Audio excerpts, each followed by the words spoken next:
Begin in Sudan, where non-Muslims living in that country can now consume alcohol in private without being punished for it. Now, the government has lifted the ban on alcohol after more than 30 years. This is part of the new laws, which, according to the Minister of Justice, Nasruddin Abdulbari, is in a bid to drop all the laws violating human rights. Mr. Abdulbari says the ban is still in place for Muslims, and non-Muslims are not allowed to drink in public. He explained that the government is trying to safeguard the rights of the country's non-Muslims, who make up an estimated 3% of the population. The laws were initially approved in April. And just as Sudan lifts its more than 30-year ban, South Africa has now reimposed its ban on alcohol and cigarette consumption as coronavirus cases in the country continue to rise. According to President Cyril Ramaphosa, the ban is to reduce the volume of trauma patients so hospitals can have more beds open to treat COVID-19 patients. President Ramaphosa said since the sale and distribution of alcohol was reintroduced in June, hospitals have experienced a spike in admissions in trauma and emergency wards. South Africa accounts for about 40% of all the confirmed cases in Africa. An international affairs analyst Paul Egime joins us to share his views on South Africa's ban on alcohol again as coronavirus surges, just as Sudan lifts ban on alcohol. Good to have you join us, Paul Egime. Let's begin in Sudan, where government has now lifted the ban on alcohol for non-Muslims. What do you make of this? Does it mean that Sudan is now moving towards civilian rule, more of civilian rule? Thank you for having me. Yeah, well, what it means is that not so much civilian rule, but human rights. They are trying. You remember that the former president al-Bashir operated a very strict Islamic code, but those now in charge are trying to open up. I think that is what it is to freedom and rights of citizens will have to be guaranteed and not constricted. So what is happening? The apostasy law, that is what has been amended. Initially, it was so strict. People, the non-Muslims that make up 3% of the population, are not allowed to take alcohol, even in private. And then there were also other laws that even talked about caning, public flogging, and then amputation of limbs. But this government, they're now opening up, make sure that there is freedom, human rights, freedom of expression, and freedom of association. That is what religion is all about. But it's still not year to Huru. Non-Muslims that decide to drink outside, they cannot drink alcohol outside. That is what it is. You can do it in private, but once you get it outside, even when you are found with Muslims, you are still punishable under the law. But it's a big step forward. So it has nothing to do with COVID-19 or coronavirus. Absolutely. That's South Africa. South Africa imposed a ban because of COVID-19.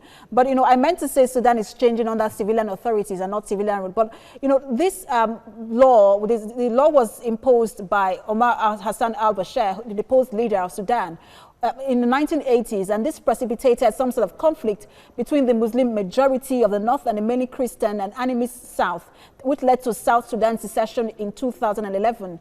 Do you think that this is coming maybe just a bit too late? Well, better late than never. I think that is what they say. Bashir is out of the equation.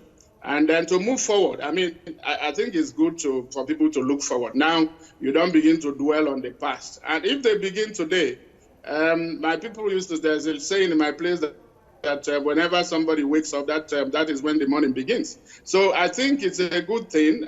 They couldn't have done it it was impossible to do it under Bashir. But now they have coming on board, joining, they are following the trend, the international best practices. That is what it is. UN Charter, the African Charter, and everything. I mean, I think that is good for them to follow. The one of Southern Africa, if we may go there, so that we put everything in context.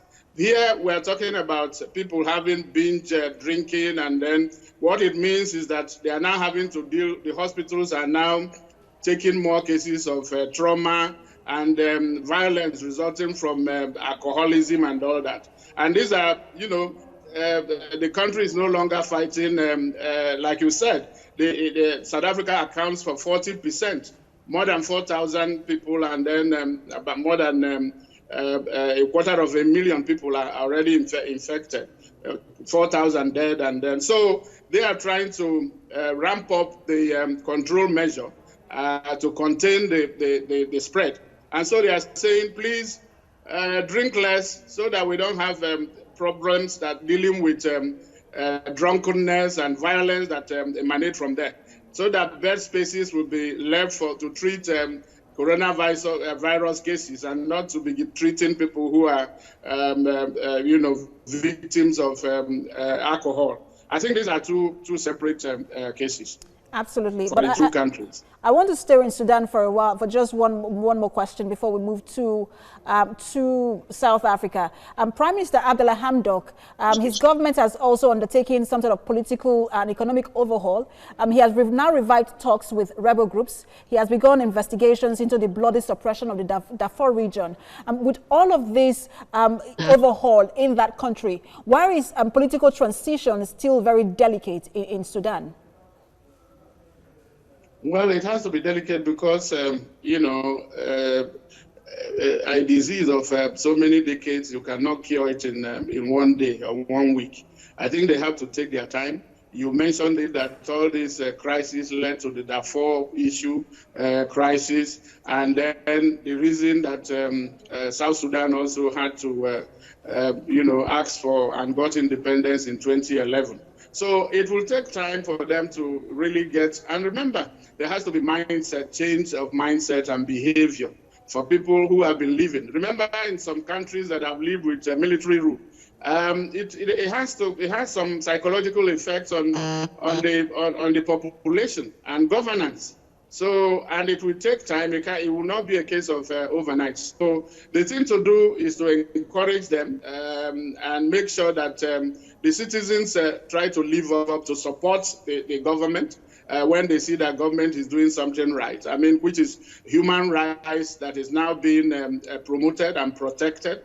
I think it's good that, and then the international community should also come in, the AU, and then whatever, who should be able to help Sudan to come out of, the near isolation of pariah state that it has found itself with. Remember that the former president was is declared wanted at the we do have to leave it there. Sorry to have interrupted you. International Affairs analyst Paul Egime, thanks for talking to TVC News.